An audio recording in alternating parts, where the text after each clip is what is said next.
Only believe. Only believe. And all things are possible. Only believe.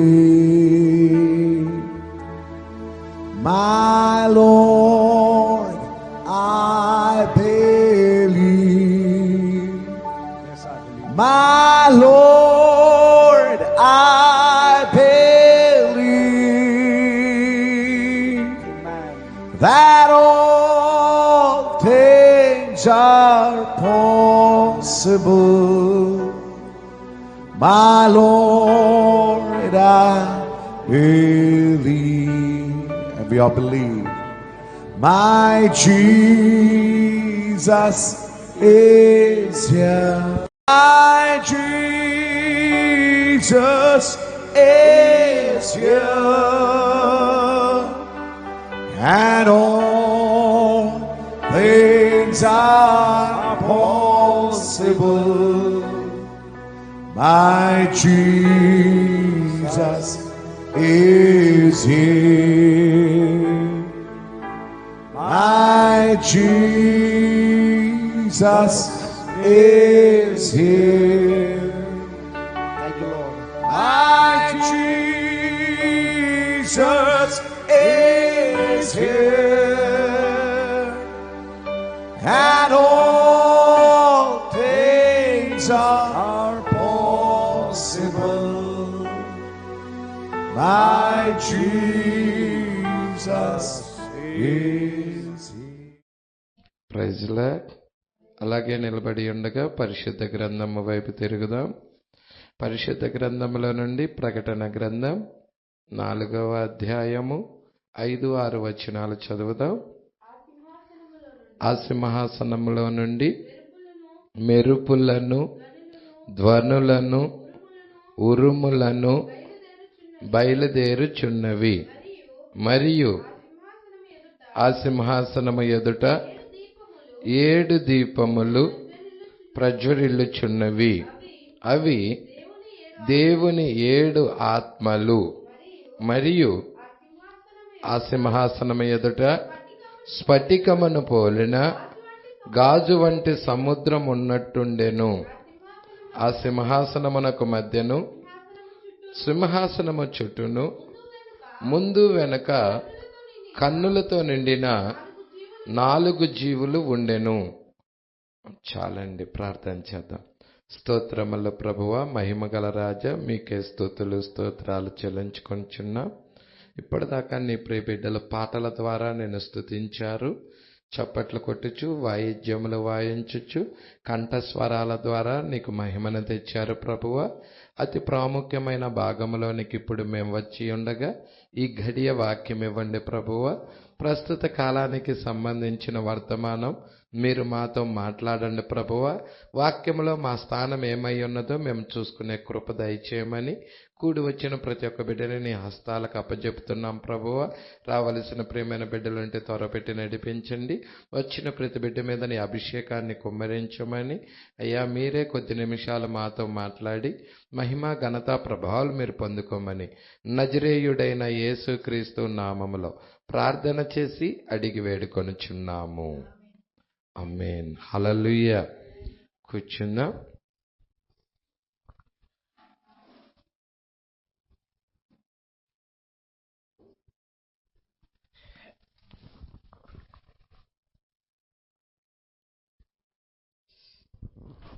ప్రజలాడి దేవుడికి మహిమ కలుగునుగాక.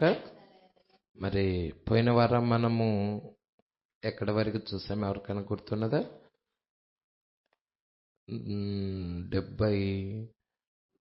71వ page దగ్గరికి వచ్చి ఉన్నాము. 70వ పేజీలో అమెరికా సంయుక్త రాష్ట్రాల ప్రకటన 13వ అధ్యాయం గురించి చూసుకున్నాము.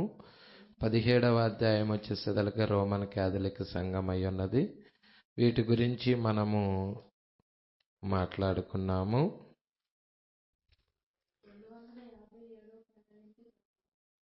57 ప్రజల జోన్ జోన్. హల్లెలూయా.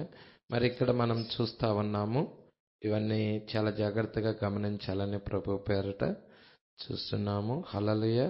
ఇక్కడ 4 జీవులు, ఈ 4 జీవులు ఏంటా అనే దాని గురించి మనం చూడబోతున్నాము. హల్లెలూయా. వీటిని గ్రీకు భాషలో వీటిని ఏమన్నారు? మరి ఈ 4 జీవులు గనక మనం చూసినట్లయితే మరి దానికి ZOON జోన్ జోన్ అని ఆ 4 జీవులకి జోన్ అని ఉచ్చరించటం జరుగుతున్నది. అది కాకపోతే 258వ పేరాలో మనకి ఇక్కడ క్రూర మృగాలనేమో థేరియన్ అని పెడతా ఉన్నాడు. ప్రజల థేరియన్ ఏంటమ్మది? థేరియన్ అంటే అడవి క్రూర మృగాలు అన్నమాట. ప్రజల దేవుడికి మహిమ కలుగునుగాక. ఇక్కడ మీరు చాలా జాగ్రత్తగా చూడాలని ప్రభు పేరిట కోరుచున్నాను. ప్రకటన 13లో, ప్రకటన 17లో ఈ క్రూర మృగాలు ఉన్నాయి. హల్లెలూయా. అది కుర్చీ మీద పెట్టమ్మా. ప్రకటన 13లో, ప్రకటన 17లో ఈ క్రూర మృగాలు ఉన్నాయి. మరి ఇవి చాలా జాగ్రత్తగా గనక మనం చూసినట్లయితే వీటిని ఏమని పరిశుద్ధ గ్రంథం చెప్తా ఉన్నదంటే థేరియన్ అని చెప్తా ఉన్నది. అంటే ఇవి మచ్చిక చెయ్యబడవు, మచ్చిక చెయ్యబడని అడవి క్రూర మృగాలు అని అర్థము. జంతువులు అలాగే ఉండును. మనం భూమి మీద కూడా కొన్ని మచ్చిక చేయబడని జంతువులు కూడా ఉన్నాయి, అలాగే ఉండును. మీరు గ్రీకు భాష నిఘంటువును తీసుకొని చూసిన ఎడల ఆ పదమునకు అర్థము ఎలాగ ఉన్నదని కనుగొనగలరు. మీరు ఆ పదము ఇచ్చట చూచి దాన్ని కనుగొనగలరు. మీరు గ్రీకు భాషలో గల ఆ గ్రంథమును తీసుకొని చూచిన అది ఎంఫాటిక్ డయాగ్లాట్ అనేది నూతన నిబంధనను దాని మూల భాషయగు ఆదిమ గ్రీకు భాషలో భాషాంతరము చేయబడిందన్నమాట. హల్లెలూయా. మీరు చూస్తున్నారా, బైబిల్ మూల భాషలో ఆదిమ గ్రీకు భాషలో భాషాంతరం చేయబడింది. మరియు దాని పక్కనే ఆంగ్ల భాషలో భాషాంతరం చేయబడి ఉండు గ్రంథమును ఇప్పుడు అది సత్యమా కాదా అని పరిశీలించి చూడండి. అది సత్యము. దాని అర్థం ఏమనగా మలచబడని అంటే వశపరుచుకోలేని. థేరియన్ అంటే వశపరుచుకోలేని మృగం. దేవుడికి మహిమ కలుగునుగాక. ఆ మృగాలను గురించి ప్రకటన 11లో ఉన్నది, ప్రకటన 13లో ఉన్నది, ప్రకటన 17వ అధ్యాయములో కూడా ఉన్నది. హల్లెలూయా. ఈ గత వారము మనం చూసాము 259 చూడమ్మా. ఇచ్చట ఈ ప్రకటన 4వ అధ్యాయములో ఉన్న ఈ పదము యొక్క అర్థం ఏమనగా ఎన్ని జీవులు ఉన్నాయి అక్కడ? 4 జీవులు. ఇప్పుడు మనం చూస్తున్నాం ఈ 4 జీవుల యొక్క పదము యొక్క అర్థము ఏమనగా అది మృగము కాదది, కానీ అచ్చట మృగము అని పిలువబడుతుంది, కానీ అది మృగము కాదు. కానీ ఏస్కేలు గ్రంథము 1:8లో 1వ అధ్యాయము 1వ వచనము నుంచి 28వ వచనము వరకు ఉన్న దాన్ని చదివిన దానినే సూచించును. ఇంకా ఒక్క నిమిషము దానిలోనికి వెళ్ళి చూద్దాము. సరే, మలచబడనిది, మారు మనసు లేనిది, అడవి మృగాలు, మలచబడనిది. ఇక్కడ 260వ పేర వైపుకు మనం తిరుగుతున్నాము. పోయిన వారము ఇవన్నీ చూచాము, కానీ ఇవి జీవము గల జీవులు. 260వ పేర మనం చూస్తున్నామండి. ఇవేంటండి? జీవము గల జీవులు. హల్లెలూయా. ఈ జీవము గల జీవులు దేవుడికి మహిమ కలుగునుగాక. ఈ జీవము కలిగిన జీవులు అవి దూతలు కావు. అవి ఈ 4 అనేవి అసలు దూతలు కావు. ప్రకటన 5వ అధ్యాయంలోనికి మీరు వెళ్ళి చూచిన 5వ అధ్యాయంలో మీకు వివరించి చెప్పగలను. దాని పక్క పేజీలోనే ఉన్నదండి. ప్రకటన 4 అమ్మటే ప్రకటన 5 ఉంది. 11వ వచనం ఒకసారి చదువుదాం. మరియు నేను చూడగా సింహాసనమును జీవులను పెద్దలను ఆవరించి ఉన్న అనేక దూతలు, బహువచనమండి, దూతలు స్వరము వినబడెను. Praise lord. చాలండి. ఇక్కడ ప్రవక్త ఏం మాట్లాడో చూడండి. ఈ వచనములో ఆంగ్లంలో దీన్ని ఎలా రాశాడో చూడండి. తెలుగులో అలా రాయలేదు, ఆంగ్లంలో ఇంగ్లీష్లో ఇలాగున్నది. థ్రోన్ అంటే సింహాసనము, and the beast and elders అని ఉన్నది. అంటే అండ్ అనే పదంతో కలుపుకుంటూ వచ్చాడు. అది తెలుగులో మనకి కనపడటం లేదు. తెలుగులో ఏమున్నదంటే సింహాసనము కామా పెట్టాడు, జీవులు కామా పెట్టాడు, పెద్దలు అని కామా పెడుతున్నాడు. దేవుడికి మహిమ కలుగును గాక. కానీ ఇక్కడ అండ్ అంటే మరియు మరియు మరియు అని కలుపుతా ఉన్నాడు. పట్టుకుంటున్నారా అండి? ఇది జాగ్రత్తగా పట్టుకోండి. ఇచ్చట ఆంగ్ల పదం అండ్ అనే 2 పదములను కలుపు సంయుక్త పదమై ఉన్నది. అది 2 పదాలను కలిపేదై ఉన్నది అండ్ అంటే. హల్లెలూయా. గమనించండి, అండ్ అనే ఒక సంయుక్త పదము గలదు. చూసారా? అవి ఏమిటయా అంటే దూతలు కావు.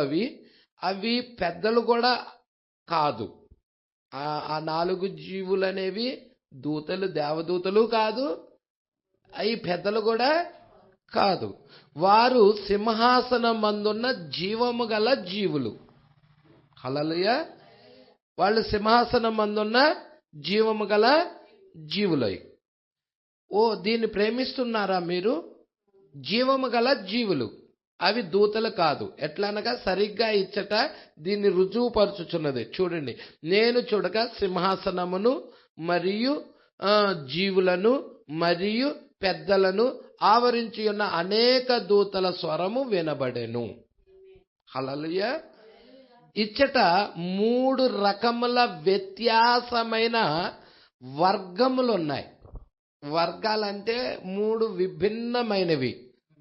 అంటే ఒక వర్గం వచ్చి 4 జీవులు, ఇంకొక వర్గం వచ్చేసి 24 పెద్దలు, ఇంకొక వర్గం వచ్చేసి దూతలు. ఈ 3 కూడా ఒకే జాతివి కావు, ఒక దానికి సంబంధించినవి కూడా కావు. విభిన్నమైనవి, అవి వేరైనవి. హల్లెలూయా. ఇవి మీరు పట్టుకుంటున్నారా?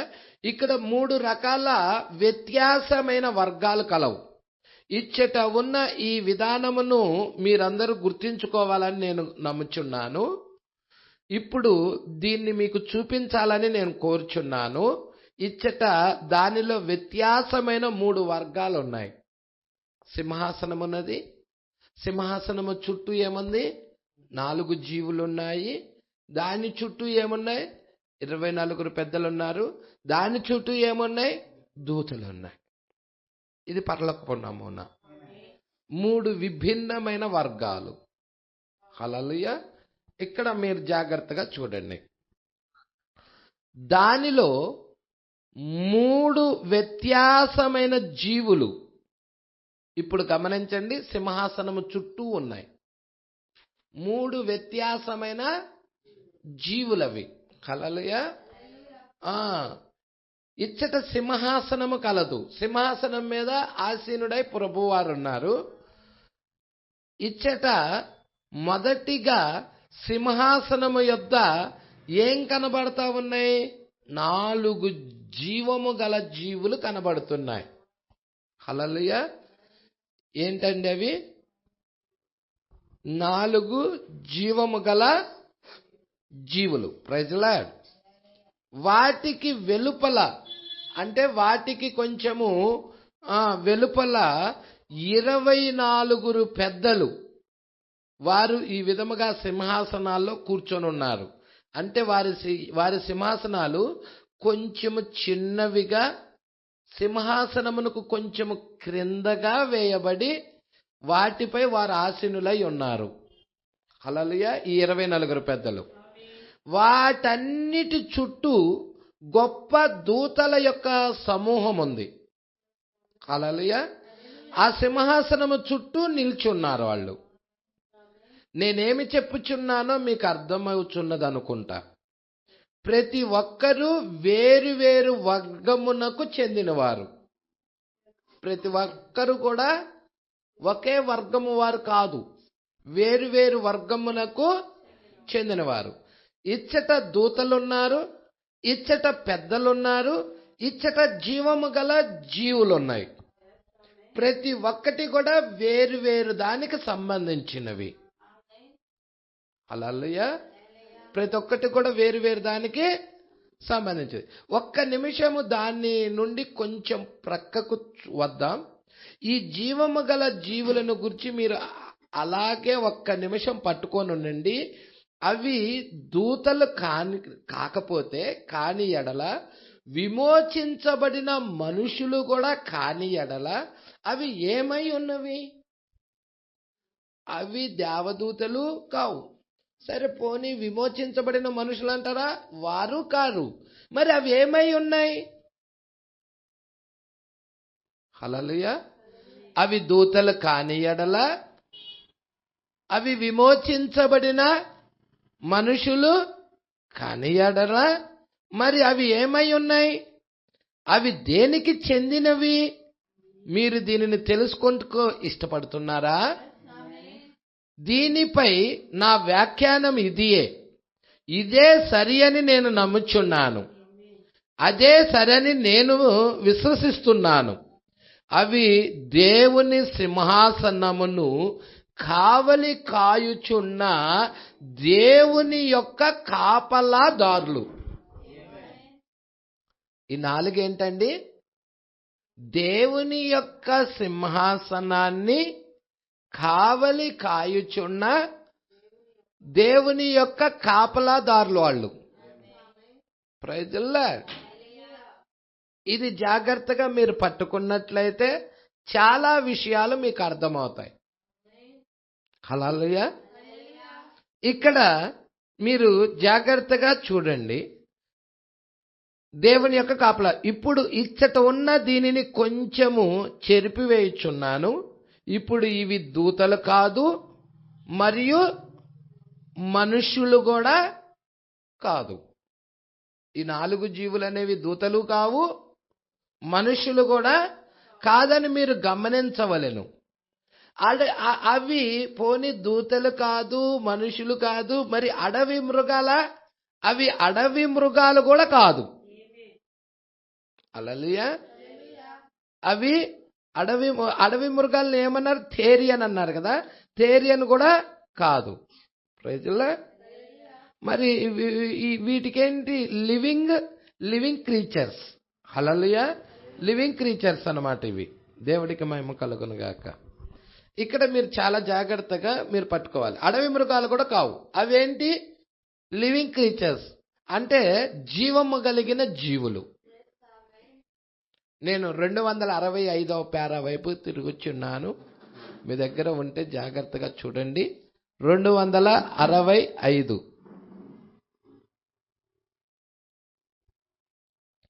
ఇప్పుడిచ్చట దేవుని యొక్క సింహాసనము కలదు. ఏమున్నదండి? దేవుని యొక్క సింహాసనము కలదు. అవి దేవుని యొక్క కాపలాదారులు. నాలుగంటి దేవుని యొక్క కాపలాదారులు. ఇప్పుడు దాన్ని కొన్ని నిమిషాల్లో చదువుచూ కనుగొన్నాం. చూడండి, వారు దేవుని యొక్క దూతలు లేదా దేవుని సింహాసనమును కావలి కాయు కాపలాదారులు. ఇప్పుడు ఒక్క నిమిషము మనము మరలా ఎహెజ్కేలు గ్రంథము వైపుకు వెళ్దాము. వీటిని గురించి ఇచ్చట నేను వ్రాసుకొని ఉంచాను. వాటిని దాటిపోటుకు నేను ఇష్టపడటం లేదు. నాకు తెలుసు అక్కడ అదొక టేబుల్ ఖాళీ కలదు. ఎహెజ్కేలు 1వ అధ్యాయము 12వ వచనము నుండి 17వ వచనము వరకు ఒక్క నిమిషము వెళ్ళి చదువుదాం. అవన్నీ చక్కగా ఎదుటికి పోవుచున్నాయి. మీరు అక్కడ చదవండి. అవన్నీ కూడా చక్కగా ఎదుటికి. అమ్మ ఒక్కసారి చదువు 12 నుండి 17 దాకా. ఎదిగి కాదండి, ఎదుటికి. అవన్నీ చక్కగా ఎదుటికి పోవుచుండెను. అమ్మ చదువు. అవి వెనకకు తిరగక ఆత్మ ఏ వైపుకు పోవుచున్నదో ఆ వైపునకే ఆ 4 జీవులు కూడా పోతున్నాయి. ఆ జీవుల యొక్క రూపములు మండుచున్న నిప్పులతో, దివిటీలతో. ఇప్పుడు ఆ జీవులు రూపాలు ఎలాగున్నాయి? మండుచున్న దివిటీల వలె ఉన్నాయి, నిప్పుల వలె ఉన్నాయి. హల్లెలూయా. నిప్పులతో సమానం అంటే అగ్ని. నిప్పేంటి? అగ్ని అయి ఉన్నది. ప్రజల్లా ఇంకా చూద్దాం. ఆ అగ్ని జీవుల మధ్య అది చుట్టూ కూడా వ్యాపించింది. ఇటు అటు చుట్టూ కూడా వ్యాపించింది. ఆ అగ్ని అతి కాంతివంతమైనదిగా ఉంది. కొంచెము వెలుగు కాదది, ఎక్కువ కాంతితో ఉంది. అది ఎక్కువ కాంతితో ఆ అగ్ని ప్రకాశిస్తా ఉన్నది. అగ్నిలో నుండి మెరుపు వస్తుంది. అగ్నిలో నుండి ఏమొస్తుంది? మెరుపు వస్తుంది. Praise the lord. మరి సింహాసనంలో నుండి ఏమొస్తున్నాయో చెప్పండి. సింహాసనంలో నుండి మెరుపులు, ధ్వనులు, ఉరుములు. అగ్ని ఎవరు చెప్పండి? ఆయనే. దహించు అగ్ని అయి ఉన్నాడు. నా వెనుక వచ్చువాడు పరిశుద్ధాత్మతో అగ్నితో మీకు బాప్తిజం ఇచ్చునని బాప్తిజం ఇచ్చి యోహాను చెప్పలేదా? అగ్ని ఆయనే అయి ఉన్నాడు. ఇప్పుడు మెరుపులు వస్తా ఉన్నాయి. ఆ మెరుపు ఎవరో కాదు, దేవుడే అయి ఉన్నాడు, క్రీస్తే అయి ఉన్నాడు. Praise the lord. ఇంకా చూద్దాం. చదువు. అగ్నిలో నుండి ఏం బయలుదేరుతుంది? మెరుపేలుతుంది. హల్లెలూయా. మరి ఆయన సింహాసనం నుండి ఏం బయలుదేరుతుంది? అదే మెరుపులు బయలుదేరుతున్నాయి. అగ్నిలో నుండి మెరుపేలుతుంది. మెరుపు తీగలు కనబడు రీతిగా జీవులు ఇటు అటు తిరుగుతా ఉన్నాయి. ఈ జీవులను నేను చూచుచుండగా నేల మీద ఆ 4 ఎదుట మృగముల పక్కను చక్రము వంటిది ఒకటి కనబడుతుంది. హల్లెలూయా. ఏంటి? ఎస్కేల్ ఏం చూస్తున్నాడు? చక్రము వంటి దాన్ని చూస్తున్నాడు. ఎక్కడ? 4 జీవుల ముఖముల పక్కన. Praise the lord. ఆ యొక్క ముఖముల పక్కన ఏమున్నది? చక్రము వంటి దాన్ని. మరి ఎస్కేల్ చక్రములో చక్రాన్ని చూశాడా? ఆ చక్రములో చక్రము ఏమై ఉన్నది? హల్లెలూయా. అది ఎవరో కాదు, యేసుక్రీస్తు అయి ఉన్నాడు. హల్లెలూయా. చేతి సహాయం లేకుండా రాయి దానియేలు చూశాడు. ఆ రాయి ఎవరో కాదు, యేసుక్రీస్తు అయి ఉన్నాడు. ఎస్కేల్ చక్రములో చక్రాన్ని చూస్తున్నాడు. అది ఎవరో కాదు, క్రీస్తు అయి ఉన్నాడు. ఆ 4 జీవుల దగ్గర నుండి వెళ్తా ఉన్నది సింహపు అభిషేకం, దూడ అభిషేకం, మనిషిని ముఖము వంటి ముఖం కలిగిన అభిషేకం, పక్షిరాజు అభిషేకం. అదేదో కాదు, వర్తమానమై ఉన్నది. అదేదో కాదు, వాక్యమై ఉన్నది. అదేదో కాదు, క్రీస్తు అయి ఉన్నాడు. హల్లెలూయా. ఏం కనబడుతుందమ్మా? ఆ 4 జీవుల పక్కను ఆ 4 ఎదుటి ముఖముల ప్రక్కను చక్రము వంటిదొకటి కనబడెను. ఆ చక్రము యొక్క రూపాలు పనియు రక్తవర్ణపు రాతి. Praise the lord. ఈ రక్తవర్ణపు రాతి వలె ఉన్నది. ఏంటది? ఈ రక్తవర్ణపు రాయి ఏంటి? మరకతము. మరకతము. Praise the lord. అది ఇక్కడ మనం చూస్తా ఉన్నాం. సింహాసనములో ఆ సూర్యకాంత పద్మరాగాలు పోలిన వాడు మరకతము వలె సింహాసనాన్ని ఆవరించి ఉన్నది. హల్లెలూయా. దాన్నే యేస్కేల్ కూడా చూస్తా ఉన్నాడు. గోమేదకము, రక్తవర్ణము, గోమేదకము, మరకతము. పట్టుకుంటున్నారా? ఇదంతా దేన్ని సూచిస్తా ఉన్నది? క్రీస్తు యొక్క ప్రకాశాన్ని, క్రీస్తు యొక్క వెలుగుని సూచిస్తా ఉన్నాయి. హల్లెలూయా. ఆ చక్రముల యొక్క రూపములు రక్తవర్ణపు రాతి వలె ఉండెను. ఆ నాలుగును ఆ నాలుగు ఒక్క విధముగానే ఉన్నాయి. వాటి రూపములు చూడగా చక్రములో చక్రం ఉన్నట్టుగా ఉండెను. అవి జరుగునప్పుడు నాలుగు ప్రక్కలకు జరుగుతూ ఉన్నాయి. అవి వెనక్కి వెళ్ళటం లేదు, వెనక్కి వెళ్ళకుండానే జరుగుతున్నాయి అవి. Praise the lord. దేవుడికి మహిమ కలుగును గాక. సరే, ఇక్కడికి వద్దాం. ఇప్పుడు ఇంకా 2:66 మీరు మీ దగ్గర ఆ గ్రంథం ఉంటే చూడండి. ఎందుకంటే ఇది చాలా ప్రాముఖ్యమైన గ్రంథం. ఇది అందరికి అర్థం కాదండి. ప్రకటన గ్రంథము జాగ్రత్తగా పరిశీలన చేయాలి. మీ ధ్యాస అంతా దాని మీద పెడితే గానీ ఇది మీకు ఎక్కదన్నమాట. మీ కాన్సన్ట్రేషన్ మొత్తం దాని మీద పెట్టాలి. ఏదో సింపుల్ గా వచ్చి ఈయనెళ్ళేది కావిపి. హల్లెలూయా. చాలా ప్రాముఖ్యమైన విషయాలు ఇవి. ఇది పరలోకపు నమూనా. ఇది పరలోకములో ఉన్న నమూనాని మరి పాత నిబంధనలో ఏస్కేల్ చూస్తున్నాడు. అదే విధంగా పరలోకము నమూనాని యోహాను కూడా చూసి రాశాడు. హల్లెలూయా. దాన్నే మనము మత్తయి, మార్కు, లూకా, యోహాన్లో కూడా చూస్తున్నాం.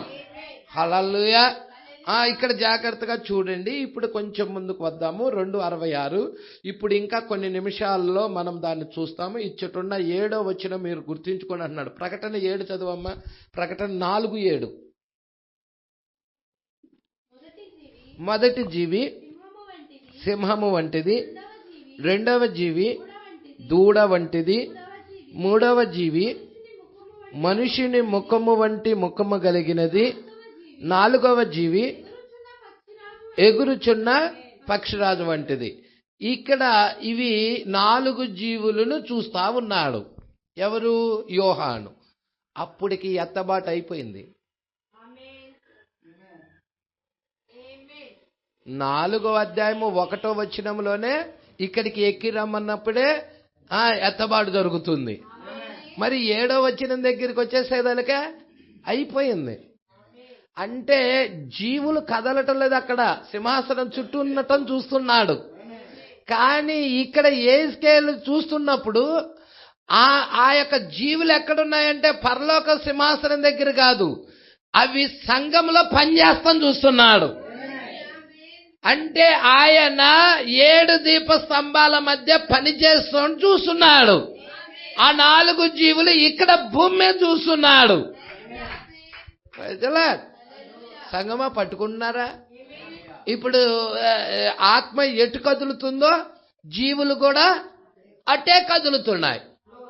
అంటే ఎప్పుడు మనము పాత నిబంధనలో చూసాం, షకీనా మహిమ ఆ మేఘం లేచి ముందుకు వెళుతున్నప్పుడు వాళ్ళు కూడా గుడారాలు పీకేసి, తాత్కాలికమైన గుడారాలు పీకేసి ఆ మేఘముతో పాటు వాళ్ళు ప్రయాణం చేసుకుంటా, ఇజ్రాయేల్ ప్రజలు కూడా ప్రయాణం చేసుకుంటా ఆ మేఘము ఎటువైపుకు కదులుతుందో వారు కూడా, సంఘం కూడా, ఇజ్రాయేల్ ప్రజలు కూడా అటువైపుకే ప్రయాణం చేసుకుంటా ముందుకు వెళుతూ ఉన్నారు. అది ఆగిపోయి గుడారాలు వేసుకుంటున్నారు. అది కదిలితే కదులుతున్నారు. పట్టుకుంటున్నారా? సేమ్ అంతే. అదే చూశాడు ఏస్కేలు కూడా. ఇక్కడికి రండి. 2:67. ఇప్పుడు దేవుని యొక్క మహిమను ఏస్కేలు చూచినప్పుడు యోహాను ఏమి చూసెనో దాన్నే ఏస్కేలు కూడా చూశాడు.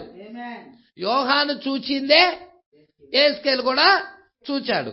దేవుని యొక్క మహిమను మనం ఏ విధముగా పొందుకున్నాము? హల్లెలూయా. అంటే మీ సంఘం ఏం చేయాలి? దేవుని యొక్క మహిమను పొందుకోవాలి. రోమీలకు రాసిన పత్రిక 8వ అధ్యాయము 29వ వచనం 28 నుండి చూడండి. చాలా ఇంపార్టెంట్ అది. సంఘము దగ్గరికి వచ్చేది ఈలోక సంబంధమైన ఆశల కోసం కాదు, ఈలోక సంబంధమైన ఆశీర్వాదాల కోసం కూడా కాదు. అసలు సంఘం దగ్గరికి వచ్చేది దేనికో క్లియర్ గా చెప్తున్నాడు ఇక్కడ. మీరు జాగ్రత్తగా పట్టుకోండి. దేవుణ్ణి ప్రేమించు వారికి అనగా ఆయన సంకల్పము చొప్పున పిలవబడిన వారికి మేలు కలుగుటకై సమస్తము సమకూడి జరుగుచున్నవని ఎరుగుదాం.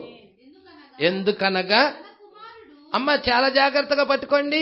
తన కుమారుడు అనేక సహోదరులలో జ్యేష్ఠుడగునట్లు దేవుడు ఎవరిని ముందుగా, అంటే ఇంకా నువ్వు పుట్టలా, హల్లెలూయా, దేవుడిని ముందు నిర్ణయం ఉంది.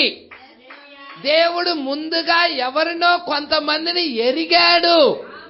అందుకే దేవుడు ఎవరిని ముందుగా ఎరిగెనో వారు తన కుమారునితో, తన కుమారుడు ఎవరు? యేసుక్రీస్తు.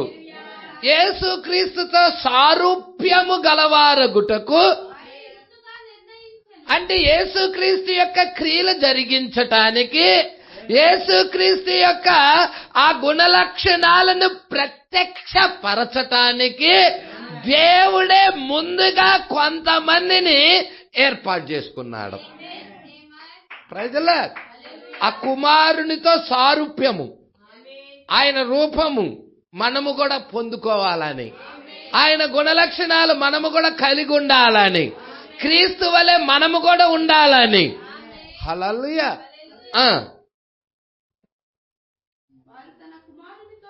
వారు తన కుమారునితో సారూప్యము గలవారగుటకు వారిని ముందుగా నిర్ణయించెను. మరియు ఎవరిని ముందుగా నిర్ణయించెనో వారినే పిలుస్తున్నాడు. అబ్రహామును పిలిచాడా? అబ్రహామా బబుల్లో నుండి బయటికి రా అని పిలిచాడా? ఇజ్రాయేల్ని పిలిచాడా? ఈ కాలంలో కూడా మర్మమైన బబుల్లో నుండి కొంతమందిని పిలుస్తున్నాడా? అందరినీ కాదు. ప్రజలే, ఎవరినైతే నిర్ణయించాడో వారినే పిలుస్తున్నాడు. ఎవరిని పిలిచెను వారిని నీతిమంతులుగా తీర్చెను. ఎవరిని నీతిమంతులుగా తీర్చెను, ఇక్కడ చూసారా ఏం రాశాడో చూసారా? మహిమ పరిచెను. Praise the lord. అంటే ఇక్కడ మనం ఏమంటున్నాం? దేవుని యొక్క మహిమ మనం ఏ విధముగా పొందుకున్నాము అంటే, దేవుని యొక్క మహిమ పొందుకోవటానికి, దేవుని యొక్క ప్రసన్నత పొందుకోవటానికి మనం సహవాసానికి వస్తున్నాం, మనం సంఘం దగ్గరికి వస్తున్నాం, మనం ఆలయానికి వస్తున్నాం. మనం ఆలయానికి ఎందుకు వస్తున్నామయ్యా అంటే దేవుని మహిమను పొందుకోవడానికి, దేవుని ప్రసన్నతను పొందుకోవడానికి, క్రీస్తు రూపంలోకి మార్చబడటానికి. సంగమా, ఈ విషయాలు మీరు పట్టుకుంటున్నారా? మెయిన్ ఉద్దేశం ఏంటి? దేవుని యొక్క మహిమను పొందుకోవాలి. దేవుని యొక్క మహిమ పొందుకోవాలంటే పాపము చేయటం ద్వారా మహిమను పోగొట్టుకున్నాడు. ఆదాం పోగొట్టుకున్నాడు. తిరిగి యేసుక్రీస్తు ఆ మహిమను మనకి ఇవ్వటానికి, హల్లెలూయా, ఈ 4 జీవులు కూడా యేసయ్య మహిమను తీసుకొని వస్తా ఉన్నాయి, అభిషేకాన్ని తీసుకొని వస్తా ఉన్నాయి, సింహాభిషేకాన్ని తీసుకొస్తున్నాయి, దూడాభిషేకాన్ని తీసుకొస్తున్నాయి, మనిషి ముఖం వంటి ముఖం కలిగిన అభిషేకాన్ని తీసుకొస్తున్నాయి, ఏ గురించిన పక్షిరాజు యొక్క అభిషేకాన్ని కూడా తీసుకొస్తున్నాయి. దేవుడి మహిమను పొందుకోవటానికి ఎవరు? సంఘం, ఏర్పరచబడిన వారు, ఎన్నుకోబడిన వారు, ముందు నిర్ణయంలో ఉన్నవారు. ఆయన మహిమను ఏ విధముగా పొందుకుంటున్నారు? ఎలా పొందుకుంటున్నారు? ఆ చక్రములో చక్రం, ఆ యొక్క ఆత్మ ఎటు కదులుతుందో జీవులు కూడా అటే కదులుతా ఉన్నాయి.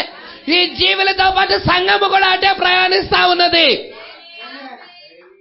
హల్లెలూయా. ఇది బాప్టిస్ట్ వైపు చూడటం లేదు, ఇది లూథరన్ వైపు చూడటం లేదు, ఇది పెంతెకోస్తు వైపు చూడటం లేదు. ఆత్మ ఏ వైపుకు తిరుగుతున్నదో ఆ వైపుకు ఈ జీవులు వెళ్తున్నాయి.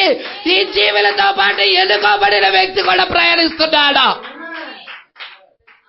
ఏర్పాట్లో ఉన్న వ్యక్తి కూడా వెళ్తున్నాడు. అక్కడ ఆగటం లేదు. అతను ప్రయాణం చేస్తున్నాడు. అందుకే మనం యాత్రికులు, ప్రయాణికులై ఉన్నాం. మనం ఒక యాత్రలో ఉన్నాం. మన మీద ఒక అభిషేకం ఉన్నది. సింహాసనం దగ్గర నుండి వచ్చిన అభిషేకం ఉన్నది. ఆ 4 జీవుల యొక్క అభిషేకం ఉన్నది. ఆ జీవులు ఎటు కదులుతున్నాయో మనము కూడా అటే కదులుతా ఉన్నాం. హల్లెలూయా. మరి ఆగిపోయిన వాళ్ళ పరిస్థితి ఏంటి పాస్టర్ గారు? ఆగిపోయిన వాళ్ళ పరిస్థితి ఏంటి? హల్లెలూయా.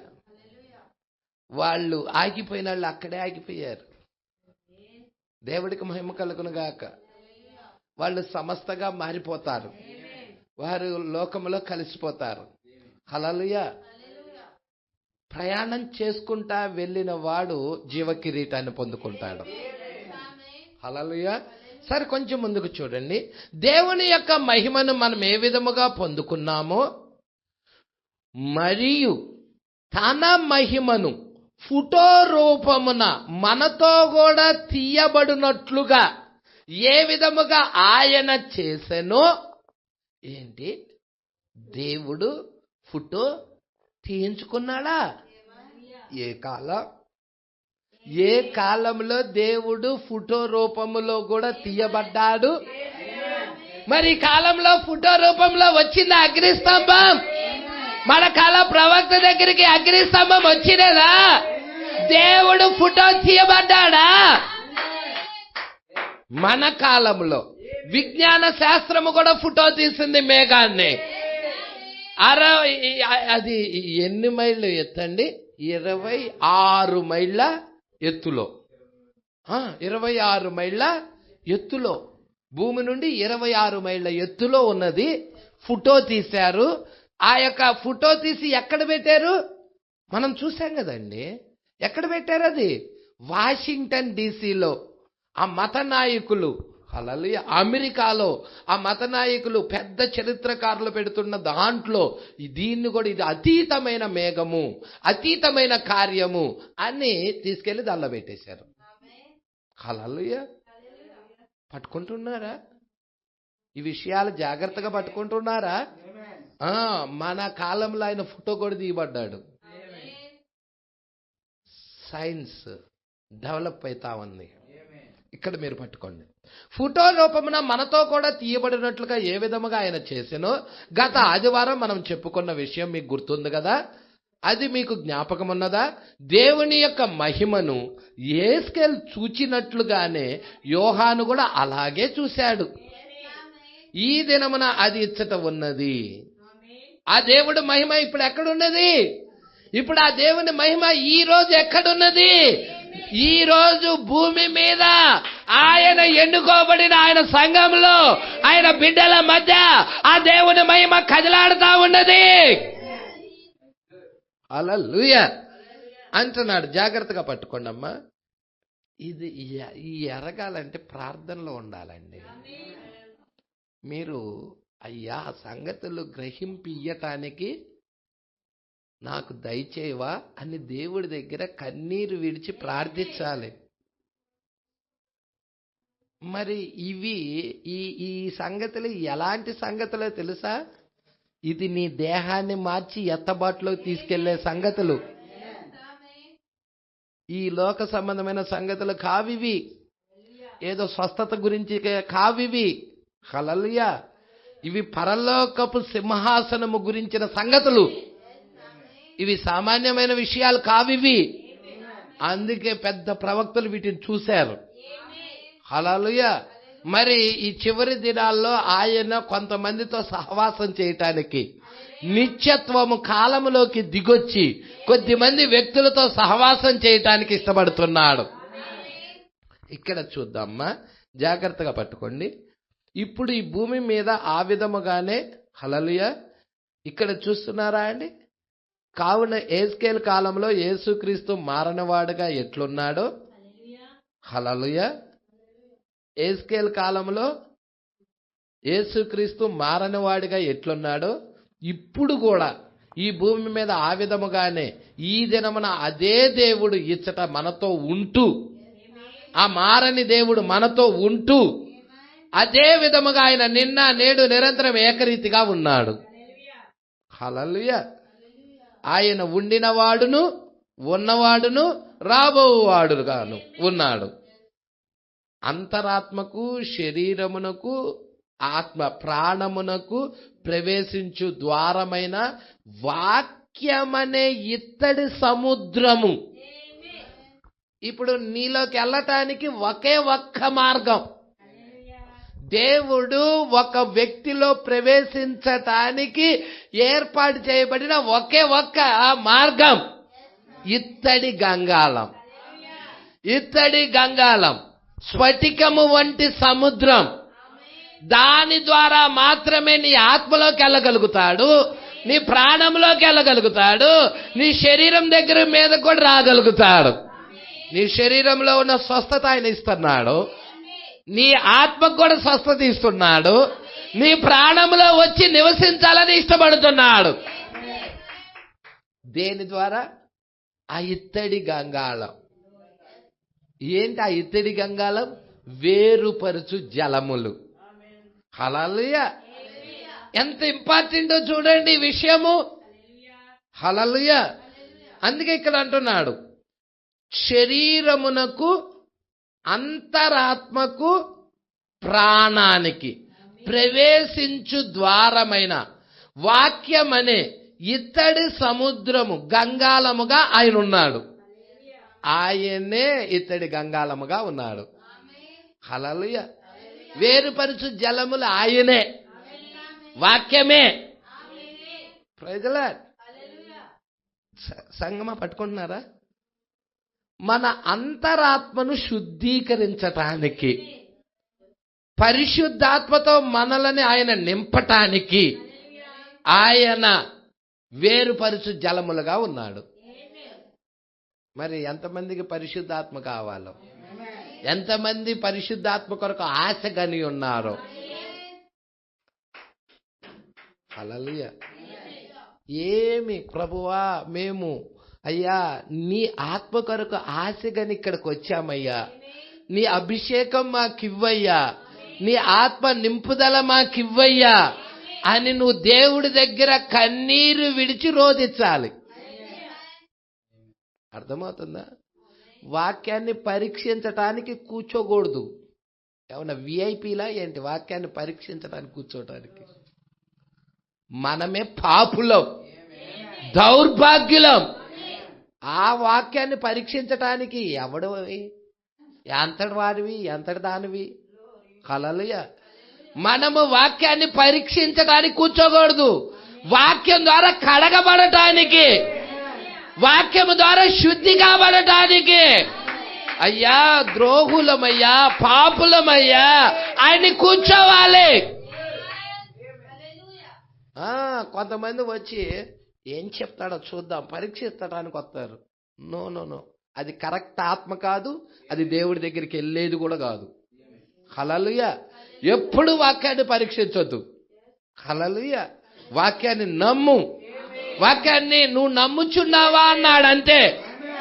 నువ్వు దాన్ని నమ్మాలి, అప్పుడు దేవుడు నీ పట్ల కార్యం చేస్తాడు. నువ్వు పరీక్షించడానికి కూర్చున్నావంటే వేరొకడు వస్తాడు లోనకి, అపవాది కూడా వస్తాడు లోనకి, తెస్టేసుకొని కూర్చుంటాడు. ఇక నీ జీవితం మొత్తం పరీక్షతో పరీక్షతో పరీక్షతో పోతా ఉండింది. నువ్వు దీన్ని నమ్మేది ఉండదు ఇక. హల్లెలూయా. ఎప్పుడు వాక్యాన్ని పరీక్షించదు, వాక్యాన్ని నమ్ము, వాక్యాన్ని విశ్వసించు. వాక్యాన్ని మనం పరీక్షించడానికి మనమేనా ఏంటి? ఒక పేపర్ దిద్దాలంటే 10th క్లాస్ పేపర్ దిద్దాలంటే వాడు బాగా చదివిన వాడు అయ్యి ఉండాలి. 10th క్లాసులో అంత దాని గురించి అంత ఎరిగిన వాడు ఉంటేనే ఆ పేపర్ దిద్దటానికి అవకాశం ఇస్తాడు. అవును కదండి? మరి మనం అంతా వాక్యం అంతా ఎరిగిన వాళ్ళమా పరీక్షించడానికి? అసలు ఏం తెలుసండి మనకి? హల్లెలూయా. కాబట్టి వాక్యానికి లోబడేవారిగా, వాక్యానికి విధేయులయ్యేవారిగా, వాక్యానికి సరెండర్ అయ్యేవారిగా, అయ్యా పాపినైన నా పట్ల నీ కృప చూపయ్యా అని వేడుకోవాలి. అప్పుడు దేవుడు కృప చూపుతాడు. హల్లెలూయా. అందుకే ఇక్కడ అంటున్నాడు, చాలా జాగ్రత్తగా పట్టుకోండి. శుద్ధీకరించటానికి అంతరాత్మను, అనేక ఆలోచనలు వస్తాయి కదా, చెడ్డ ఆలోచనలు చాలా వస్తాయి మనిషికి. పట్టుకుంటున్నారా? పాపములో పుట్టాడు కాబట్టి మనిషికి చెడు ఆలోచనలు చాలా వస్తాయి. మరి అది శుద్ధీకరించబడాలిగా చెడు ఆలోచనలు, అవునా కదా? శుద్ధీకరించబడకుండా ఎట్లాగా ఆయన నివసిస్తాడు? అగ్ని బాప్తిజం ఇవ్వాలి. నీ శరీరానికే కాదు, నీ లోనున్న ఆత్మకు కూడా. లోనున్న ఆత్మ కూడా శుద్ధీకరించబడాలి. ఆయన ప్రాణంలో నివసించడానికి ఇష్టపడుతున్నాడు. దేవుడికి మహిమ కలుగును గాక. అందుకే అంటున్నాడు, అంతరాత్మను శుద్ధీకరించుచు మరియు పరిశుద్ధాత్మతో మనలను ఆయన నింపువానిగా ఉన్నాడు. సమస్తము మారని అదే విధముగానే ఉన్నది. ఆయన అదే మారని దేవుడుగానే ఉన్నాడు. హల్లెలూయా. అగ్ని వంటి ప్రవాహం బయలుదేరుతా ఉన్నది, పాపి దగ్గరికి వస్తా ఉన్నది. పాపిని అగ్ని బాప్తిజం ఇస్తా ఉన్నది, శుద్ధీకరిస్తా ఉన్నది. ఆ లోకము, పాపము, అవిశ్వాసము కాల్చివేస్తా ఉన్నది. శరీర కోరికలను కాల్చేస్తా ఉన్నది. కోపము, ద్వేషము, అసూయ, మత్సరము అన్నిటినీ కాల్చేస్తా ఉన్నది. అవన్నీ కూడా అపవాది కాబట్టి కాల్చేస్తా ఉన్నది. హల్లెలూయా. ఎప్పుడైతే ఆ సాత్వికము, ఆ యొక్క యేసు కలిగి ఉన్న ఆ లక్షణాలను కలిగి ఉండటానికి, హల్లెలూయా, యేసు కలిగి ఉన్న ఆ క్రియలు మనము కూడా కలిగి ఉండటానికి మనము ముందు ఈ శరీరంలో ఉన్న పాపము కాల్చబడాలి. నీ బాహ్య సంబంధమైన దేహములో పాపం ఉంది, ఆ పాపం కాల్చబడాలి. అందుకే నీ వాక్యం అగ్ని వంటిది. ఆ అగ్ని ఏం చేయాలి? అగ్ని బాప్తిజం కావాలి మనకి. మనలో ఉన్న పాపము కాల్చివేయబడాలి, మనలో ఉన్న చెడ్డ ఆలోచనలు కాల్చివేయబడాలి, లోక సంబంధమైన కోరికలన్నీ కాల్చివేయబడాలి. అందుకే వేరుపరుచు జలాలు అక్కడ ఉన్నాయి. హల్లెలూయా. ఇక్కడ చూద్దాం, ఆయన మారని వాడుగా ఉన్నాడు. 268వ పేర. సరే, ఇప్పుడు దీన్ని గమనించండి. అవి వెనకకు తిరగటల్లా ఆత్మ ఏ వైపుకు పోతున్నాయో ఆ వైపుకే పోతున్నాయి. ఆత్మ వెళుతున్న వైపే జీవులు వెళుతున్నాయి. ఆత్మ వెళుతున్న వైపు జీవులు వెళుతున్నాయంటే, జీవులు వెళుతున్న వైపు ఎవరు వెళ్ళాలి? ఎన్నుకోబడిన వారు, ఏర్పాట్లో ఉన్నవారు, ఆ జీవుల యొక్క అభిషేకం పొందుకొని వారు ఆ పరిశుద్ధాత్మ కదులుచున్న వైపు కదలాలి వాళ్ళు. మరి సింహపు అభిషేకము పొందుకున్న వాళ్ళు అటు కదిలారా? దూడ అభిషేకము పొందుకున్న వారు కదిలారా? మనిషిని ముఖము వండి ముఖము కలిగిన జీవి అభిషేకం పొందిన వారు కదిలారా? మరి చివరి కాలంలో ఎగుర్చున్న పక్షిరాజు ఈ అభిషేకం దిగొచ్చి ఉన్నది. మరి అభిషేకం పొందిన ఏర్పాట్లో ఉన్నవారు ఆత్మ ఏ వైపుకు కదులుతుందో ఆ వైపుకి వ్యక్తి కూడా కదులుతాడు.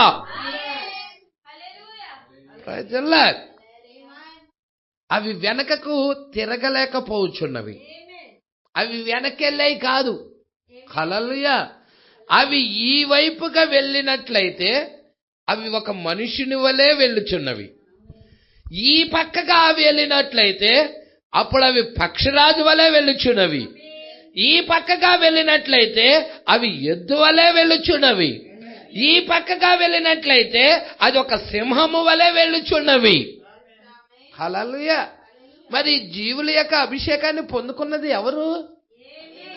ఈ 7 సంఘ కాలాలలో ఉన్న, ఈ 2000 సంవత్సరాలలో ఉన్న, ఏర్పాటులో ఉన్నవారు, ఎన్నికలో ఉన్నవారు, ముందు నిర్ణయంలో ఉన్నవారు. వారు ఆ జీవుల అభిషేకమును పొందుకొని ఆ జీవులతో పాటు వాళ్ళు కదులుతున్నారా? ఆ వర్తమానముతో పాటు వాళ్ళు కదులుతున్నారా? మరి మనకి ఇవ్వబడిన జీవి ఏంటి? ఎగురుచున్న పక్షరాజనా? మరి జీవికున్న ఆత్మ నీకు కూడా ఉన్నదా? ఆ జీవికున్న అభిషేకము నీకు కూడా ఉన్నదా? ఆ జీవి ఎటు కదులుతుందో నువ్వు కూడా అటే కదులుతున్నావా? అవంటున్నాయి, అవి వెనుక పక్కగా తిరిగి వెళ్ళలేకపోవచ్చున్నాయి. అవి వెనక్కి వెళ్ళటల్లా. హల్లెలూయా. వెనక్కి వెళ్ళటల్లా. అవి ముందుకే ప్రయాణం చేస్తున్నాయి. అవి వెనక్కి వెనక ఆగిపోయిన వాడు వెనకే ఆగిపోతున్నాడు వాడు. అవి ముందుకే వెళుతున్నాయి. ప్రజల్లా వెనక్కి వెళ్ళటల్లా అవి పట్టుకుంటున్నారా? అవి ఎచ్చటకు వెళ్ళినా ముందు వైపుకే వెళ్ళుచున్నవి. ఆ జీవులు ప్రతిదీ అలాగే ముందు వైపుకే వెళ్ళుచున్నవి. ఇప్పుడు పరిశుద్ధ గ్రంథములో మృగమునకు ఏ అర్థము ఇచ్చుచున్నది? శక్తికి సూచనగా ఉన్నది. అంటే ఈ జీవులకి ఏమున్నది? శక్తి. 4 జీవులు శక్తిని కలిగి ఉన్నాయి. అదొక శక్తి అని అర్థం ఇచ్చుచున్నది. అంటే ఈ ఎగురుచున్న పక్షిరాజు జీవికి కూడా శక్తి కలిగి ఉన్నది. ఇప్పుడు ఆ జీవుల రూపము మండుచున్న నిప్పుతో ఉన్నాయి. నిప్పు మండుతూ ఉన్న మంట. మీకు తెలుసా? అగ్ని, దానికి పసుపు పచ్చ, పసుపుతో కూడిన పచ్చని రంగు. హల్లెలూయా. అగ్ని స్తంభం యొక్క రంగు, అగ్ని యొక్క రంగు. ఇక్కడ అదే అంటున్నాడు. ఈ యొక్క జీవుల రూపము మండుచున్న నిప్పుతోను దివిటీతో సమానములు. ఏంటి ఈ జీవుల రూపాలు? మండుచున్న అగ్నితో సమానమా? హల్లెలూయా. దివిటీలతో సమానమా? అవును, అవి మండుచున్న నిప్పుతోను దివిటీతోను సమానములు. ఆ అగ్ని జీవుల మధ్య ఇటు అటు వ్యాపించెను. అగ్ని జీవుల మధ్య ఇటు అటు వ్యాపించెను. ఆ అగ్ని అతి కాంతిగా ఉండెను. ఎంత కాంతిగా ఉందో అగ్ని! అతి ప్రకాశవంతమైన అగ్ని. హల్లెలూయా. ఆయన ముఖము సూర్యుని వలె మహా తేజస్సుతో ఉన్నది. ఎంత కాంతి అది! 7 సూర్యుడుల వెలుగు ఒక్క దినాన కుమ్మరిస్తే ఎంత వెలుగుతో ఉంటుందో అంత వెలుగుతో ఉన్నాడు ఆయన. ఇప్పుడు చూడండి, అతి కాంతివంతముగా ఉన్నాయి. అవునా? ఇప్పుడు ఆ కాంతివంతమైనది నువ్వు కలిగి ఉన్నట్లయితే, నువ్వు పొందుకున్నట్టయితే నువ్వు చీకట్లో నడవలేవు. ఎంత మాత్రం చీకటి అక్కడ ఉండదు. ప్రజల ఇంకేమంటున్నాడు? కొంచెం చూడమ్మా. అగ్నిలో నుండి మెరుపు బయలుదేరుచున్నది. ఏమొస్తుంది అగ్నిలో నుండి? ఆ మెరుపేంటి? దేవుడు వాక్యం. ఎక్కడి నుండి వస్తుంది? అగ్నిలో నుండి వస్తుంది. పుటము వేయబడిన అగ్నిలో నుండి వస్తుంది. అగ్ని వంటి ప్రవాహంలో నుండి ఆ మెరుపు వస్తా ఉన్నది. అది దేవుడై ఉన్నాడు. అది క్రీస్తా? yes, ఆమేన్. అది క్రీస్తు అయి ఉన్నాడు. ఆ అగ్నిలో నుండి వెలుగు ప్రకాశించెను. అది లోకానికి సంబంధించిన వెలుగు కాదు. అది నిత్య జీవమైన వెలుగు. అది యేసుక్రీస్తు యొక్క వెలుగు. ఆయన అన్నాడు, లోకములోనికి వెలుగు వచ్చి ఉన్నది గాని లోకము దాన్ని చూడకుండా ఉన్నది, చీకటి దాన్ని గ్రహింపకుండా ఉన్నది. ఆ వెలుగు గురించి మాట్లాడుతున్నాడు. హల్లెలూయా. ఆ వెలుగు గురించి మాట్లాడుతున్నాడు. అది ఈ లోక సంబంధించిన వెలుగు కానే కాదది. అది సూర్యుడి వెలుగో, చంద్రుడి వెలుగో, నక్షత్రాల వెలుగో కాదది. అది దేవుడి వెలుగై ఉన్నది. ఆయన అంటున్నాడు, నేనే లోకానికి వెలుగై ఉన్నాను అని. లోకంలో వెలుగొచ్చింది గాని ఎరగటల్లా. ఈరోజు ప్రజలు కూడా ఎరగల. హల్లెలూయా. మెరుపు తీగలు కనబడు రీతిగా లివింగ్ క్రీచర్స్ 4 జీవులు ఇటు అటు తిరుగుచున్నాయి. అండి, ఉరిమేటప్పుడు మెరుపులు వస్తాయి, చూస్తావా? కళ్ళతో మెరుపులు చూస్తారా ఎవరన్నా? హల్లెలూయా. మెరుపులు చూడలేరు, ఉరుములు వినలేరు. అది ఉరిమిద్ది, చెవులు మూసేసుకుంటారు. హిందువులైతే వాళ్ళ దేవుణ్ణి దర్శుకుంటా ఉంటారు. హల్లెలూయా. అవునా? మరి అలాంటి యొక్క మెరుపు తీగలు కనబడు రీతిగా ఈ జీవులు, ఈ 4 జీవులు ఇటు అటు తిరుగుతూ ఉన్నాయి. హల్లెలూయా. ఎంత వెలుగుతో ఉన్నాయండి అవి, ఎంత వెలుగును ప్రతిబింబిస్తా ఉన్నాయండి అవి. హల్లెలూయా. అందుకే చీకటి గ్రహించటంలా, దాన్ని అంధకారంతోనే ఉండిపోయారు ప్రజలు. చీకటిలోనే తిరుగుతూ చీకటినే ప్రేమిస్తూ ఉన్నారు. యేసయ్య చెప్పాడన్నమాట. హల్లెలూయా. ఇంకా చూడండి, ఈ జీవులు జీవము గల జీవులు. ఈ జీవులు, ఈ 4 జీవులు ఏంటి? జీవము గల జీవులు. ఎందుకు పాస్టర్ గారు ఈ జీవుల గురించి మనకి? అసలు ఈ జీవులే నిన్ను ఎత్తబాటులోకి తీసుకెళ్లేది.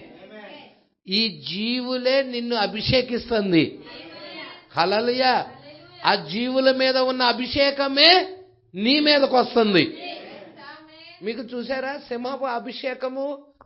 ఇక్కడ పౌలు గారు, తర్వాత ఐరేనసు, మార్టిను, ఈ 3 సంఘకాలాల్లో సింహపు అభిషేకము ఆ జనుల మీదకి వచ్చినదా? అంటే ఆ జీవి యొక్క అభిషేకం ఎవరి మీదకి వచ్చినది? ఎన్నుకోబడిన వారి మీదకి, ఏర్పాటులో ఉన్న వారి మీదకి. హల్లెలూయా. మరి ఈ జీవుల గురించి ఎందుకు అంత వివరంగా మనం చూస్తున్నామంటే అది మన స్టోరీ, మన కథ, మన పిక్చరు. మన పిక్చరు మీరు చూస్తున్నారా? అద్దం దగ్గరికి వెళ్ళి ఆ అద్దంలో గంటలు గంటలు చూసుకుంటాం. అవునా? మరి ఇదే అద్దం, ఈ వాక్యమే అద్దం. దీని దగ్గర మన పిక్చర్ చూడాలి, మన రూపం చూడాలి, మన రూపం దీనిలో చూసుకోవాలి. మన రూపం దీనిలో చూసుకునేవాడే క్రైస్తవుడు. హల్లెలూయా. చర్చికి వచ్చాను వెళ్ళేవాడు క్రైస్తవుడు కాదు. మన రూపం వాక్యంలో చూసుకోవాలి. ఈ వాక్యము నా గురించి చెబుతున్న ఈ వాక్యములో నన్ను నేను చూసుకోగలుగుతున్నానా అని నువ్వు ఎప్పుడైతే ఎరుగుతావో అప్పుడు నువ్వు నిజమైన ఆరాధన చేయగలుగుతావు. హల్లెలూయా. అందుకే ఇక్కడ అంటున్నాడు, ఈ యొక్క మెరుపు తీగలు కనబడుతున్నట్లుగా కనబడుతున్నాయి. ఏంటి? 4 జీవులు. ఏంటండి ఈ 4 జీవులు ఏం కనబడుతున్నాయి? ఉరుమొచ్చే ముందు ఏమొస్తుంది? మెరుపు. ముందు మెరుపు వస్తుంది, ఉరుము వస్తుంది. హల్లెలూయా. తర్వాత ఏమొస్తుంది? రెయిన్, వర్షం, తొలకరి వర్షం, కడవరి వర్షం. మీరు చూస్తున్నారా ఈ విషయాలు? ప్రకృతిలో ఏం జరుగుతున్నాయో అవే ఈ చివరి కాలంలో జరగటం చూస్తున్నారా? హల్లెలూయా. వస్తున్నాయా మెరుపులు? తర్వాత ధ్వనులంటే మెరుపులే కదండి. హల్లెలూయా. తర్వాత ఉరుములు వస్తున్నాయి. పట్టుకుంటున్నారా? హల్లెలూయా. ఈ యొక్క మెరుపులు ఎవరిలో కొంతమందిలో పెట్టేసేసాడు. వారు ధ్వనులు చేస్తా ఉన్నారు. హల్లెలూయా. ఆ తర్వాత ఉరుములు వస్తా ఉన్నాయి. 63లో ఉరుములు వస్తా ఉన్నాయి. సంగమే విషయాలు పట్టుకుంటున్నారు అనుకుంటున్నా. దేవుడికి మహిమ కలుగును గాక. హల్లెలూయా. మీరు చూడండి, ఈ విషయాలు మీరు చూడండి. పరిశుద్ధాత్మ ముద్ర కలిగిన దూత ఎప్పుడు వచ్చేసిందో తెలుసా మీకు? లవోదికయ కాలంలో వచ్చినది. అదే మీకు తెలుసా?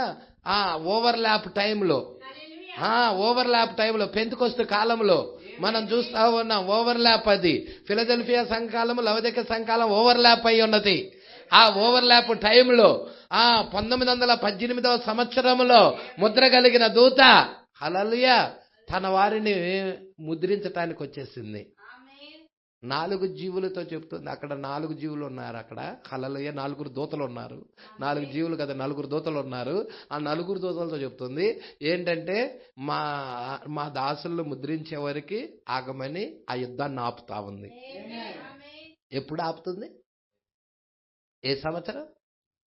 1918. 1918 ప్రజల అప్పుడే మొదటి ప్రపంచ యుద్ధం ఆపబడినది. నవంబరు 11, నవంబరు 11వ నెల 11వ గంట 11వ తారీఖు. పట్టుకుంటున్నారా? అది 11వ నెలది, 11వ తారీఖు, అది 11వ గంటది ఆబడినది. ఎందుకో తెలుసా? 11వ గంటలో వచ్చే ప్రజలు ఉన్నారు, వారి కొరకు ఆపుతా ఉన్నాడు. ప్రజలు చాలా ఇంపార్టెంట్ అయిన విషయాలు ఉన్నాయి. దేవా నీకే స్తోత్రాలు. ఈ సంగతులన్నీ నీ ప్రజలు చూచుదురుగాక. మెరుపు తీగలు కనబడు రీతిగా జీవులు ఇటు అటు తిరుగుచున్నాయి. ఈ జీవము గల జీవులను నేను చూచుచుండగా నేల మీద ఆ 4 ముఖము, 4 ఎదుట ముఖముల ప్రక్కన చక్రము వంటిది ఒకటి కనబడింది. హల్లెలూయా. నేల మీద ఏం కనబడింది?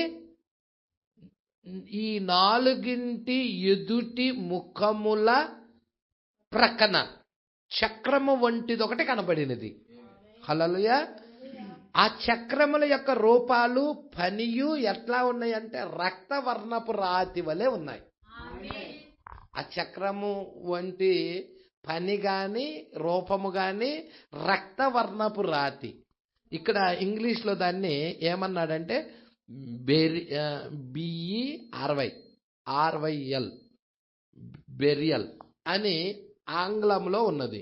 అంటే దాని అర్థం ఏంటయ్యా అంటే గోమేదకము లేక మరకతం. హల్లెలూయా. మరకతము మీరు చూసారా? మీరు ఈ ఫాలో అయితే గనక ఏంటివి మొదటి భాగం, రెండో భాగం, మూడో భాగం గనక మీరు కంటిన్యూగా ఫాలో అవుతుంటే ఈ విషయాలు మీకు అర్థమైపోతాయి. ఈ మరకతము గురించి, సూర్యకాంత పద్మరాగాల గురించి, అపరంజి గురించి మనం అన్ని మాట్లాడుకున్నాం. అవి హల్లెలూయా. ఈ మరకతము అని అర్థం వలే ఉండెను. ఏంటిది?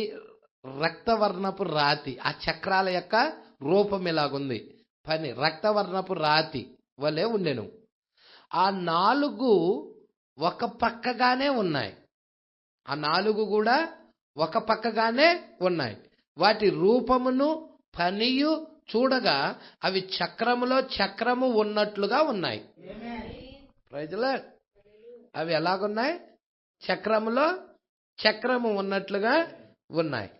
సహోదరుడు అబ్రహాం, ఇచ్చటున్న ఈ గురుతు దేన్ని సూచిస్తుంది? అది ఏమిటి అసలు? అది దాని అర్థం ఏమిటి?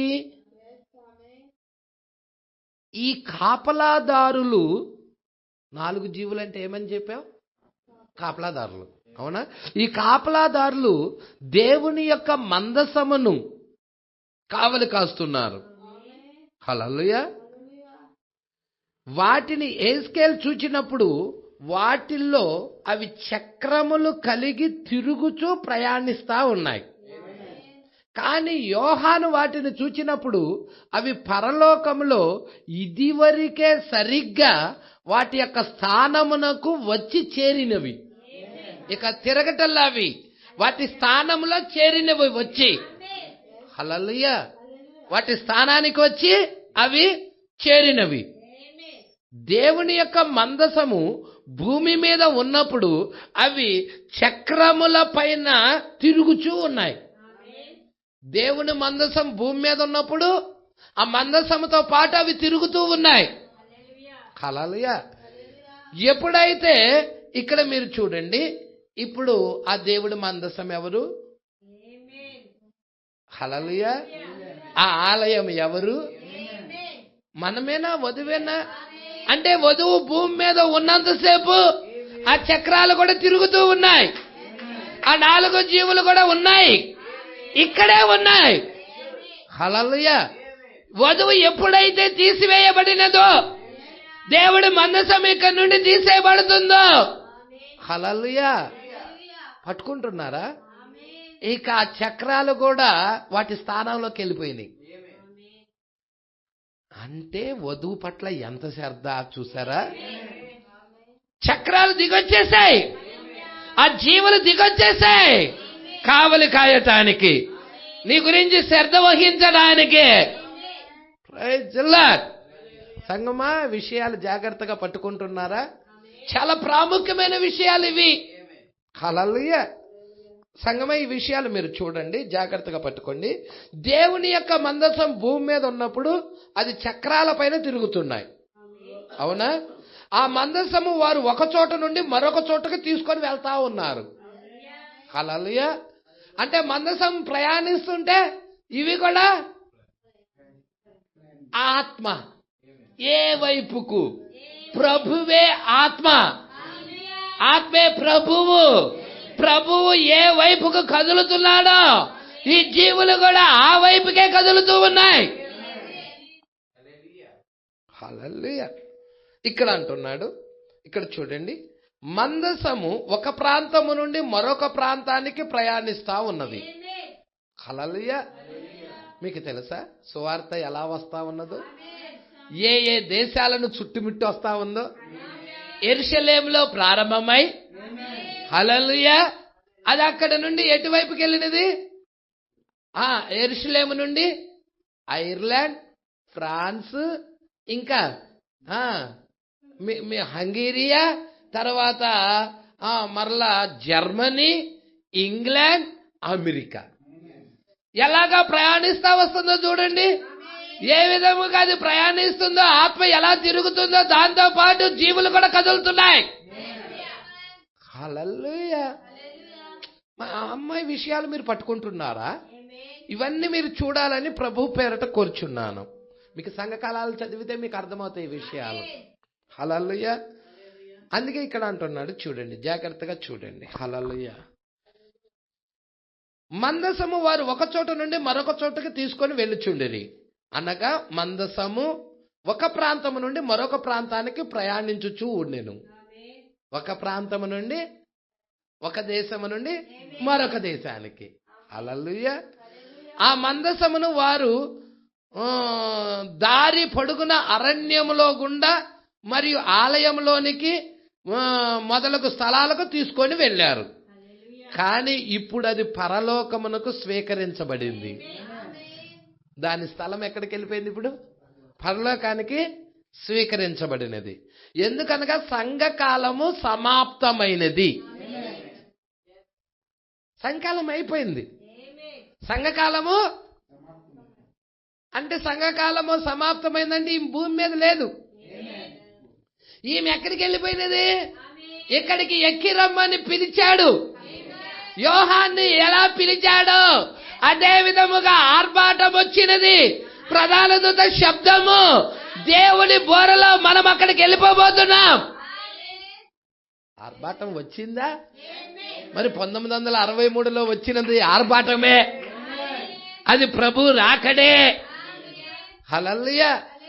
ఇప్పుడు దేవుడు తన వారిని ముద్రిస్తా ఉన్నారు, తన వారిని అభిషేకిస్తా ఉన్నాడు. హల్లెలూయా. దేవుడు అభిషేకం లేక అక్కడికి తిరుగుతూ ఉంటారు చాలా మంది. కానీ దేవుడు అభిషేకం కలిగిన వ్యక్తి స్థిరంగా నిలబడతాడు, వర్తమానం పక్షాన నిలబడతాడు, వాక్యము పక్షాన నిలబడతాడు. ఆ వాక్యము దేవుడు ఇక్కడ మాట్లాడుతున్నాడని ఆ వ్యక్తికి అర్థమైంది.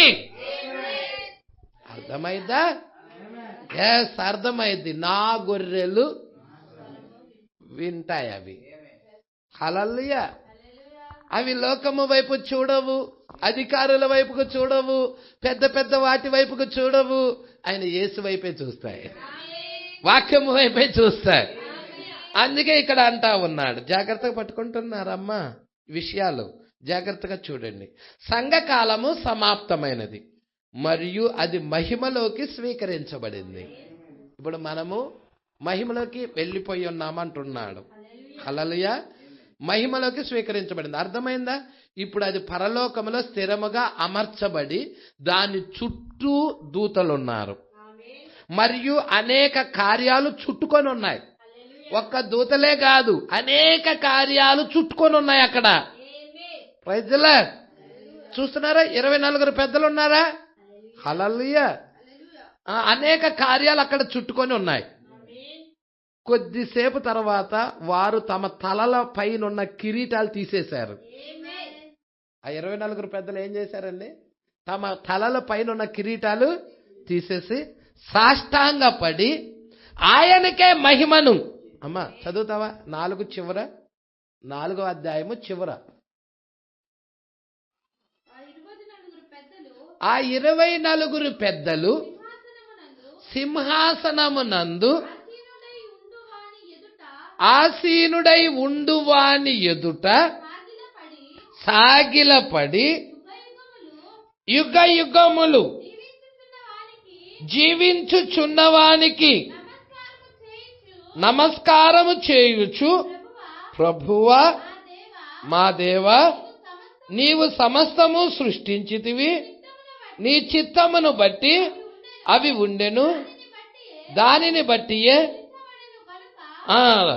బట్టియే సృష్టించబడిన గనుక నీవే మహిమ ఘనత ప్రభావాలు పొందనర్హుడు అని చెప్పుచు తమ కిరీటాలు ఆ సింహాసనము ఎదుట వేసిరి. Praise the lord. సంగమా పట్టుకుంటున్నారు ఈ విషయాలు. మరి దీంతో ముగించబడుతుందండి 4వ అధ్యాయం. ఈ మాటతోనే ముగించబడుతుంది. హల్లెలూయా. మహిమను తీసుకొస్తా ఉన్నారు. ఎవరికి? సింహాసనం మీద ఆసీనుడైన వానికి. ఎవరైనా క్రీస్తుకి. మరి నీ ఆరాధనలో మహిమ రావాలి. నీ ఆరాధనలో క్రీస్తుకి మహిమను తేవాలి. Praise the lord. నీవే పొందనర్హుడివి, నీవే యోగ్యుడివి, మేము ఏం లేదు, నథింగ్ అని వాడు తమ కిరీటాలు కూడా తీసేసి ఆయన ఎదుట వేసేశారు. హల్లెలూయా. ఇక్కడ అంటున్నారు చూడండి, కొద్దిసేపు తర్వాత వారు తమ తలల మీద ఉన్న కిరీటాలు తీసివేసి సాష్టాంగపడి ఆయనకు మహిమను చెల్లించుటను మనము కనుగొన్నాం. అర్థమైనదా? వారు దేవుని ఆలయంలో నున్న మందసమును కాపలాకాయు కాపలాదారులగుదురు. హల్లెలూయా. ఇప్పుడు మీరు దేవుని యొక్క మందసమును లేదా కరుణాపీఠమును కాపలాకాయు కాపలాదారుల విషయాన్ని గుర్తించుకోండి. హల్లెలూయా. ఎంతమంది గుర్తించుకోవటానికి ఇష్టపడుచున్నారు? దేవునికి మహిమ కలుగును గాక. జాగ్రత్తగా చూడండి. యోహాను ఎన్ని చూశాడండి? కాపలాదారుల విషయాన్ని గుర్తించుకోండి. యోహాను 4 దిక్కుల 4 కాపలా కాస్తున్న వారిని చూశాడు. హల్లెలూయా. అతడు 4 చూశాడు. జీవము కలిగిన 4 జీవులను చూశాడు. ఇప్పుడు గమనించండి, వారిద్దరూ ఒకే దర్శనాన్ని చూశారు. ఏస్కేలు, యోహాను ఇద్దరు కూడా ఒకే దర్శనాన్ని చూశారు. 4 అనే సంఖ్య భూ సంబంధమైనదని మీకు తెలుసా? హల్లెలూయా. దీంతో మనం ముగిద్దామండి. నెక్స్ట్ వారం చూద్దాం. దేవుడికి మహిమ కలుగును గాక. చాలా జాగ్రత్తగా పట్టుకోండి. భూ సంబంధమైనది 4 అనే సంఖ్య. ఇక్కడ జాగ్రత్తగా పట్టుకోండి. దీనిలోనికి వెళ్లే ముందు 4 అనే సంఖ్య భూ సంబంధమైనదని మీలో ఎంతమందికి తెలుసు? నిశ్చయముగా 4 హెబ్రీలు. హల్లెలూయా. మీరు చూస్తున్నారా? దానియేలు గ్రంథంలో హెబ్రీ పిల్లలు ఉన్నారా? షడ్రక్, మేషక్, అబేద్నెగో 3. 4వ వ్యక్తి అక్కడికి వచ్చాడు. అంటే విడిపించబడటానికి, వాళ్ళ 3ని విడిపించటానికి. హల్లెలూయా. దేవుడికి మహిమ కలుగును గాక. లాజరు ఉన్నాడా? చనిపోయాడా? ఎన్నో దినాన? 4వ దినాన ఆ మృత్యువు నుండి విడిపించటానికి యేసు అక్కడికి వచ్చాడు. 4 అనేది విడుదల, విడిపించేది. అంటే ఇక్కడ మీరు చూడండి, అది భూ సంబంధమైనది. నిశ్చయముగా 4 హెబ్రీ, అది భూమికి ఆ సంఖ్య భూ సంబంధమైనది. అది విడుదలను సూచించు సంఖ్యగా ఉన్నది. అది విడుదలను సూచించు సంఖ్యగా ఉన్నది. విడుదల అనే మాట మీ మనసులో ఉంచుకోండి. ఎందుకనగా ఇంకా కొద్దిసేపట్లో ఆ విషయాలపై నేను తీవ్రంగా తాకబోతున్నా. హల్లెలూయా. అనేక విషయాలను నేను తాకబోతున్నా. గమనించండి. విడుదల. అచ్చట ఉన్న 3 హెబ్రీ పిల్లలు మండుచున్న అగ్నిగుండములో విసిరివేయబడ్డారు. కానీ అందులోకి 4వ వ్యక్తి వచ్చాడు. అదే విడుదలగును. హల్లెలూయా. లాజరు 3 దినాలు సమాధిలో మృతుడుగా ఉన్నాడు. లాజరు చనిపోయాడు, 3 దినాలు సమాధిలోనే మృతుడుగా ఉన్నాడు. కానీ 4వ దినమున వచ్చినప్పుడు అతడి మృత్యువు నుండి విడుదల దొరికెను. 4 దేవుని యొక్క విడుదల సంఖ్య అయి ఉన్నది. కాబట్టి ఈ 4 జీవులు కూడా ఖచ్చితంగా భూ సంబంధమైనవిగా ఉన్నట్టు అది చూపించుచున్నది. ఎందుకు? ఈ 4 జీవులు ఈ 7 సంఘకాలాల్లో ఉన్న వారిని విడిపించి తీసుకొని వెళ్ళటానికి, ఎత్తబాటులోకి తీసుకెళ్ళడానికి ఈ 4 జీవులు వచ్చాయి. హల్లెలూయా! ఎంత అద్భుతమైన విషయాన్ని తీసుకొని వచ్చాడండి. ఈ 4 జీవులు ఎందుకు ఇచ్చినాయో ఏంటో ఎంతమందికి అర్థమవుతా ఉన్నది? హల్లెలూయా! నిజంగా 4 విడుదల, విడిపించేదై ఉన్నది. మరి 4 జీవులు ఎందుకు వచ్చి ఉన్నాయి? మనల్ని విడిపించటానికి. సంగమా పట్టుకుంటున్నారా? ఇప్పుడు నేను ఎక్కువగా ఆకలి వేయటం లేదని నేను నమ్ముచున్నాను. మీ యొక్క ఆత్మ సంబంధమైన ఆకలి లోక సంబంధమైన ఆకలి కంటే మిన్న అయినదని నేను నమ్ముచున్నాను. అంటే వాక్యం కొరకు ఆకలి కొనటము గొప్పదా? ప్రవక్త అన్నాడు ఇక్కడ, లోక సంబంధమైన ఆకలి దీనికంటే కూడా వాక్యము కొరకు ఆకలి దప్పులు కలటము గొప్పది, మిన్నైనదని ప్రవక్త చెప్తా ఉన్నాడు. హల్లెలూయా! మీకు తెలుసా, దావీదు బాగా దాహం అవుతుంటే నీరు తీసుకొచ్చి ఇచ్చారు. శత్రువులను జయించుకొని రక్తాన్ని చిందించి ఆ ఏట్లో లేకపోతే ఆ బావిలో నీరు తీసుకొని దావీదుకు ఇచ్చినప్పుడు దావీదు ఆ నీటిని కింద పారబోసి, నేను పరలోకము కొరకు త్యాగం, ఈ భౌతిక సంబంధమైన నీటిని త్యాగం చేసి పరలోకం కొరకు దప్పిక కొన్నాను అన్నాడు. Praise the lord. ఈరోజు దావీదులు ఎంతమంది ఉన్నారు? అలాంటి దావీదులు ఎంతమంది ఉన్నారు? వాక్యం కొరకు దప్పిక కొన్న దావీదులు ఎంతమంది ఉన్నారు? పరలోకము కొరకు దాహము కొన్న దావీదులు ఎంతమంది ఉన్నారు? Praise the lord. సంగమా, నెక్స్ట్ వారం ధ్యానం చేద్దాము. ఈ యొక్క 275వ పేరా నుండి నెక్స్ట్ వారం ధ్యానం చేద్దాం. దేవుడు మాటలు దీవించి ఆశీర్వదించునుగాక.